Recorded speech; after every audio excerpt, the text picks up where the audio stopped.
when co-creating our lives with the universe, how do we know what's our responsibility and what we can leave up to the universe?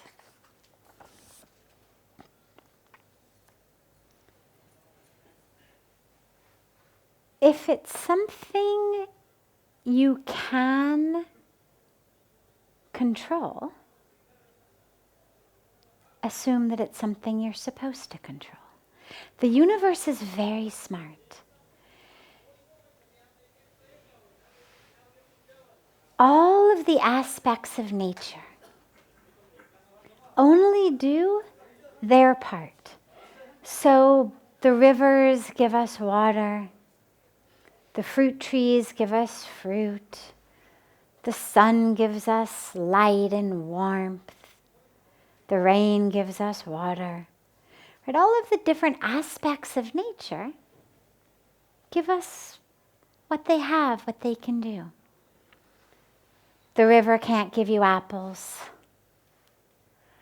The rain can't give you carrots or cucumbers. Cucumber plant can't give you water.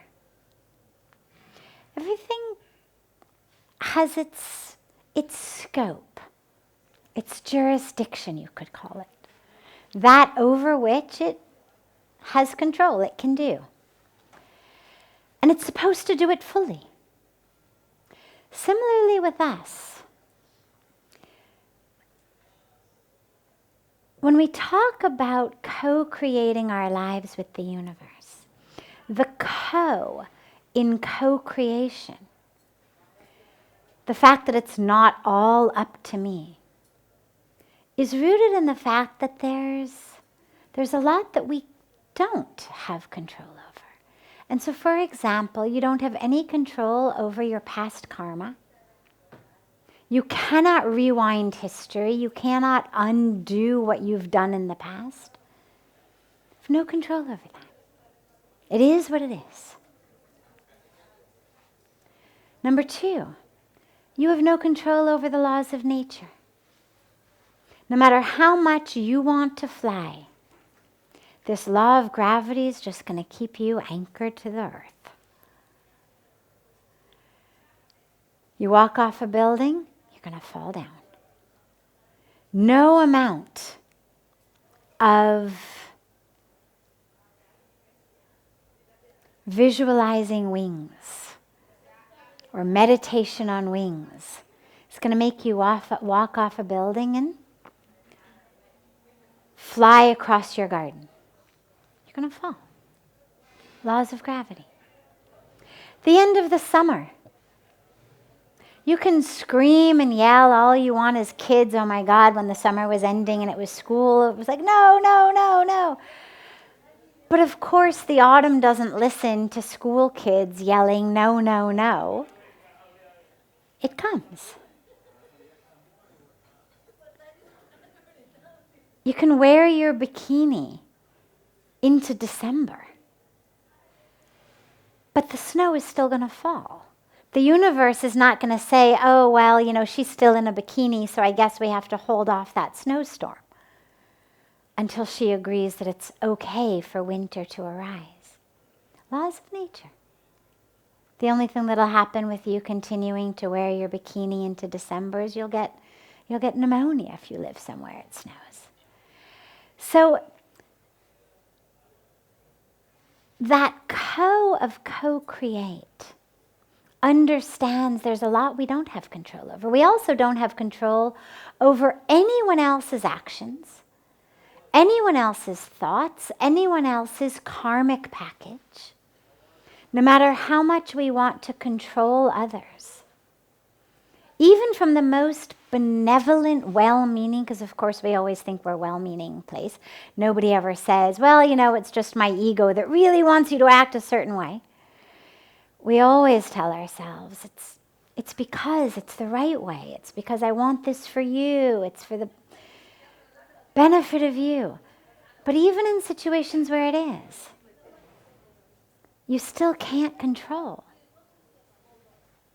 anyone else's thoughts, anyone else's karmic package.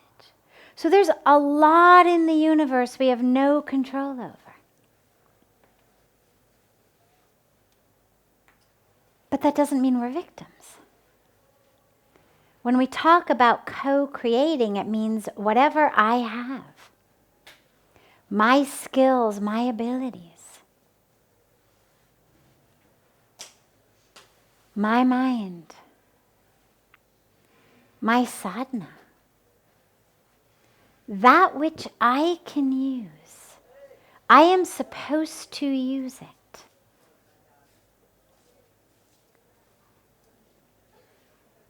Everything that we can make happen is our responsibility. So that's how you know. Somebody falls down in front of you.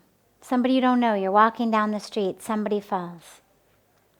Well, you could say you had no control over it. You didn't touch the guy, automatically he fell, he tripped, whatever, you don't even know him. Okay. But you can reach down and give a hand and help him up. Changing his karmic package that brought him to that moment, preventing him from falling, which you didn't have any way of knowing, not in your hands.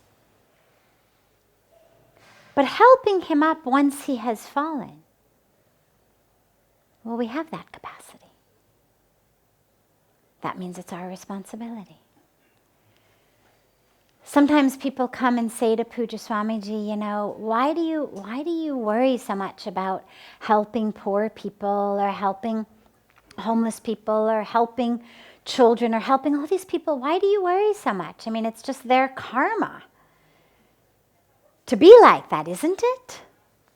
And he always says, it absolutely may be their karma to be poor or to be sick or to be orphaned or to be the victims of a natural disaster. But it's our karma, our karmic package, that we've been given the ability to help them, and it is our dharma to do so. And so that's really how you know. It's a very simple measuring stick.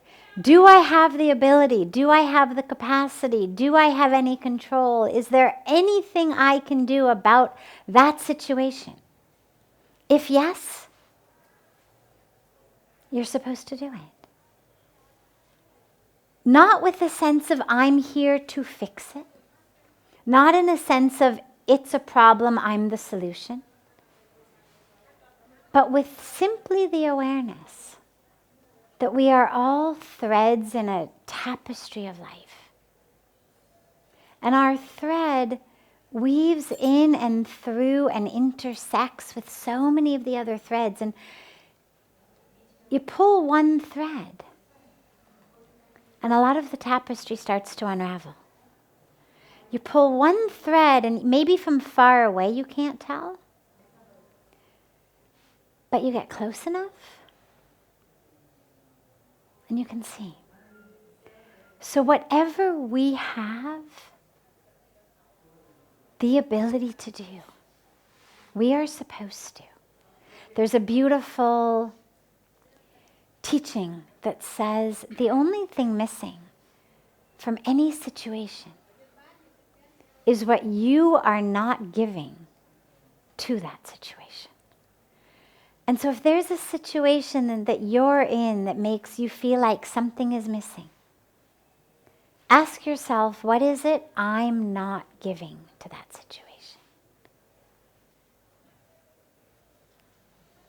So we do what we can do, and then again, as Pujya Swamiji says so beautifully, he says we do our best, and then we leave the rest to God.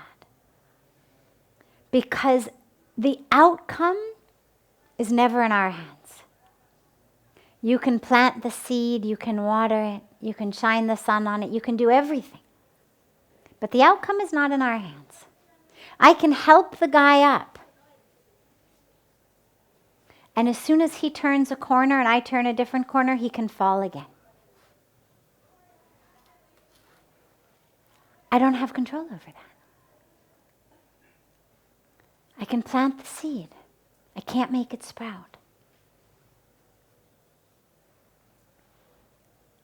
So we do whatever we have the capacity to do, whatever we have the ability to do,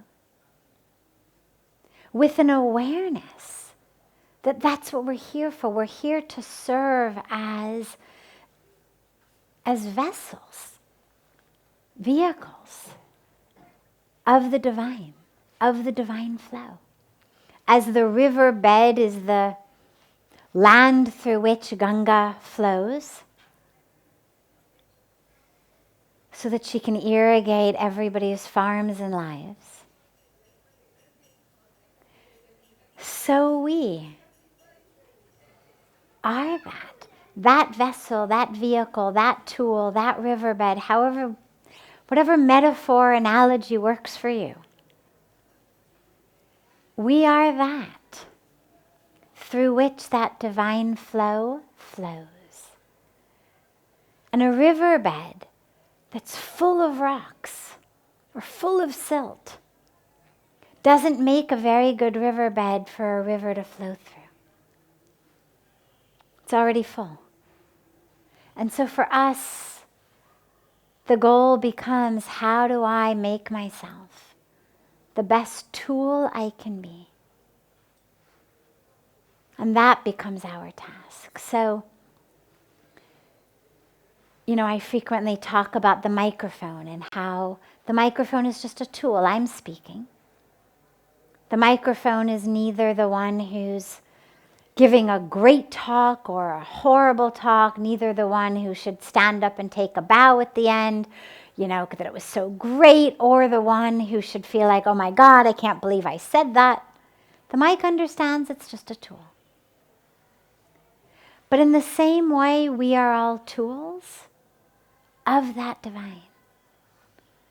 And so just as ridiculous as it would be for the mic to think, oh, I gave a great talk, or oh, that was a horrible talk, or either way, in the same way, it's just as ridiculous for any of us speaking into mics to think that, because we are also just tools.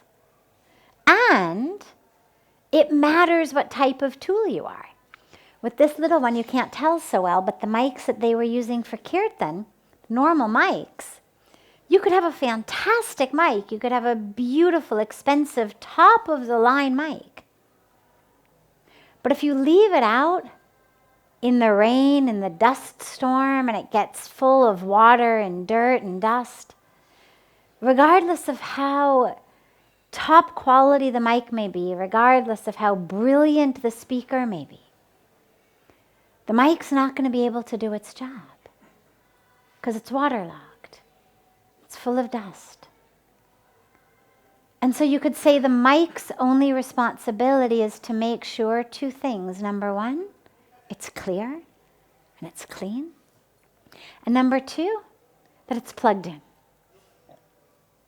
And in the same way, that's what our responsibility is. Only two things. Make sure that we are clear and clean, vessels for that will to flow, that it's not about, but this is what I want, but that's what I want, but this is what No. Let thy will be done. Let me be, as St. Francis of Assisi said so beautifully, let me be an instrument of thy mercy. An instrument. An instrument of mercy. And let's make sure we're plugged in. Because no matter how beautiful or expensive or high quality the mic, even if it's clean and pure and empty, if it's not plugged in, even these wireless ones are plugged in somewhere. Like it's wireless here, but it's plugged in back there. It's getting its electricity. It's got to be plugged in. And in the same way for us, if we're not connected to the divine, to that source. Everything else is connected to a power socket. It's getting its electricity from the power grid, the powerhouse. Well, in the same way, we need to make sure we're connected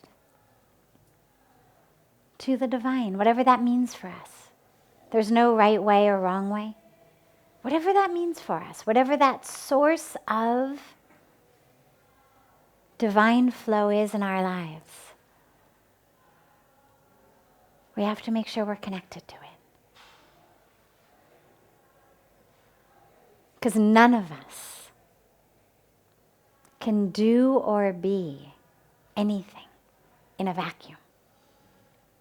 We're connected. We're connected to the universe.